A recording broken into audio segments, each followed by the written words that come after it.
Hi everyone, welcome. This is a video that I'm recording through Zoom to explain how to use some different functions of Excel that you guys will find useful for your class exercises during TCE and potentially in the future.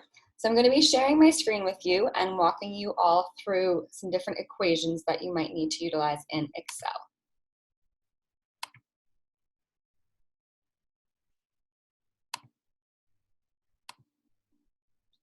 All right, you should see this this spreadsheet now, which is showing you transect survey data from a fish survey that was done on a reef in San Cristobal in 2020. So first of all, whenever you have an Excel spreadsheet, it's always important to make sure that you have all of the information that you might need to reference later on.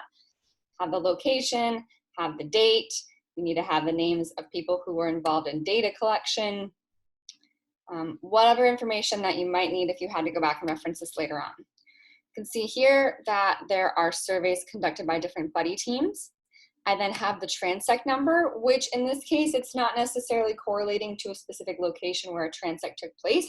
It's just to keep us straight. This is transect 1, 2, 3, 4, 5, as we're going down to keep track of the data as each one being a different line. It's not corresponding to anything in particular. And then we have the different families of fish and their abundances for each survey, for each transect. So some of the information that I wanted to find, oh wait, I got ahead of myself here. Let me clear this out before we get going. Clear contents, here we go. We want to know the total, the average, and the standard deviation for each of these different families of fish. And you can do this by writing out equations. So anytime you need to write an equation, you start with an equal sign. In this case, equals, I want to do the total. The equation for that is equals sum. And you can write out the whole word. It'll tell you the different options. You can write out the whole word, open up the parentheses, click, hold your cursor down, drag it down. This is the data set I want to add all together. Close my parentheses and hit enter. There is a second way you can do it, which is the same exact thing. That you're gonna write equals, you start to write sum, and it knows this is probably the equation you're gonna use. You click on that, and now it's giving you the start and end parentheses, so you're just going to click, hold down and drag, and then just hit enter, because it's already put the parentheses in there for you. I wanna do this for parrotfish, wrasse, and all the others, but I can do this more quickly. Instead of having to write out the equation every time, I will click on this box where I've already written the equation. If you ever need to go back, you can see the equation up here. And I'm going to click this bottom corner where you can see the little blue square. Click, hold it down, and I'm going to drag this across.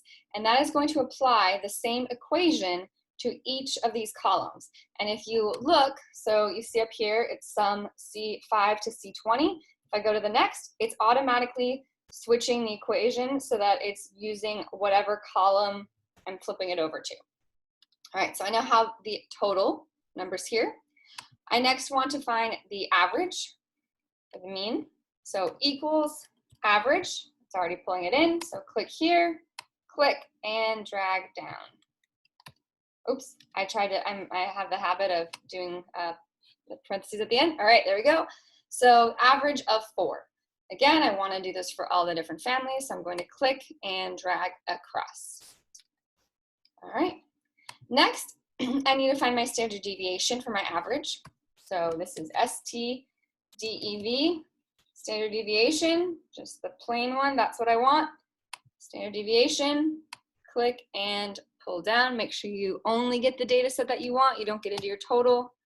Here's my standard deviation, and I'm going to pull it across. All right, so I've got those numbers. I'd say, when I'm looking at this, maybe I don't want that many decimal places for my standard deviation because it's hard to look at. I'm going to highlight these cells. I'm going to right click on them, and I am going to go to format cells.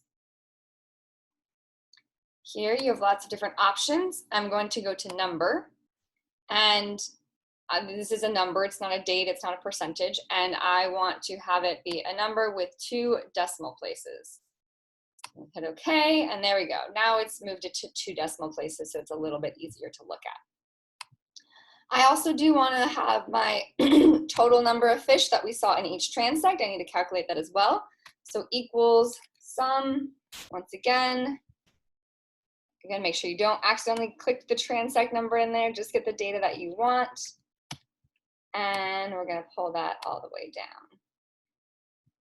And then in this case, I would love to get the total average and standard deviation per transect. So I realize I need to copy that, drag this equation over for these last sets. So combined for all of the fish in the transects, we had 1,350 fish that we saw for all of these transects combined. We had an average of 84.3 fish per transect with a standard deviation of 26.86. So those are some basic equations that you can use to find total, average, and standard deviation. All right. Next, we're going to go learn how to do a different type of equation. I'm going to click over to my substrate data. These are data that we got out of using CoralNet, which you guys may end up using. And we exported data, and what we basically got were the number of points that had each of these different categories of substrate type or habitat type. And so what we want to do is know what the overall percentage is of each of these types of substrate. I don't want to have to go through and count all of these by hand. You could sort them and then count them, and that could work, but it would still be a lot. Actually, I do kind of want, let's sort them. So you're going to highlight this whole section. We're going to go to data and sort. Let's see how it does it on its own. All right, in this case, it actually did it by label. You can always go to custom sort to change which of the columns you want it to sort by. If you want it to be A to Z, if you want it to be the opposite direction, you have a little bit more control here. So I have sorted it, but it's still going to take out, there's a lot of data points. A lot. Okay, it's even going further than I want it to. So an easier way to do this is there's an equation called Countif. So equal sign, Countif. Oops, there you go, Countif.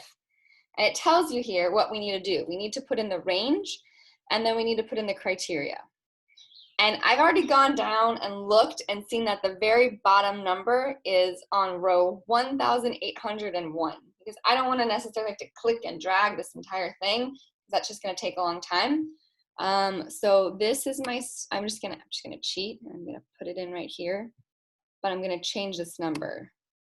I'm gonna come up here and say 1,801. So this is now highlighted because I can just do it manually up here. From C2 to C1801, which I've already scrolled to the bottom, and I know that is the last row of data. It's going to count if for those rows in the column, and now I need to say what I want it to count. So I wanted to count the number of D coral, which is dead coral. And I believe, let's see if I get this right, you have to put in quotation marks, D underscore coral. It has to be the exact way that that text is. See if that works. Haha, it did. So because we are utilizing words, we need to put them in quotation marks so that it knows what it's looking at. So count if within this range it is D coral, and there are 287 total. All right. Up next, I know that make sure that you label this, right? So this is D coral, or I know that it stands for dead coral, so that's going to be easier to look at. I believe another option that we have is, let's see, soft coral. So for my soft coral, I could write out this equation again, or I can take and drag this down. However, see what happens when I drag this down. When I drag this down, now, well, obviously I have to change the equation. I can drag it down to change the equation, but this, I just copied it down and the number changed. Why should the number change when I've just copied the same equation? The reason that it did that is because now if you look, it's automatically shifted down. Because I've shifted down a row, it automatically moves the equation down a row. In order to avoid that, what I need to do is put in some dollar signs. And what dollar signs do is they lock the equation in place so that if you drag that equation down, it isn't going to automatically shift your row or your column. It is going to lock it in place so that you're always referring to the same cells. In this case, I want to lock in place my row. I don't necessarily care about the column. I could put the dollar signs there too, and it would be fine, but it's not necessary. But where I do need to put them is in front of the 2 and in front of my 1,801. And what that will do now, if I drag this down, aha, you can see I have the same number. If I look here, my equation is literally the same. It hasn't changed even though I've gone down. Now, obviously, I do need to change the words, but I don't have to rewrite the equation every time. So now I can just go into the parentheses and change this to soft, and that is going to tell me the number. I spelled it wrong. There we go. Soft, 348 soft corals. Let's see, I know another one of my categories was zoanthid, so I can still drag this down again, and I can say zoanthid. Oops, I did it in the wrong cell. Zoanthid. All right, so I had 20 zoanthids. And I'll do one more here. We'll do, let's see, we'll do macroalgae, which I'll do the same equation again. And I'm going to change it to saying macro.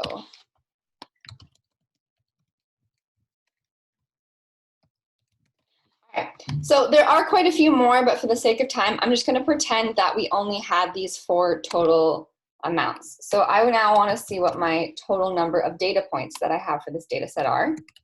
And say I have 842 total data points. Now I want to know what the percentage of all of my data points were that were dead coral, were soft coral, zoanthids, and macroalgae from this data set.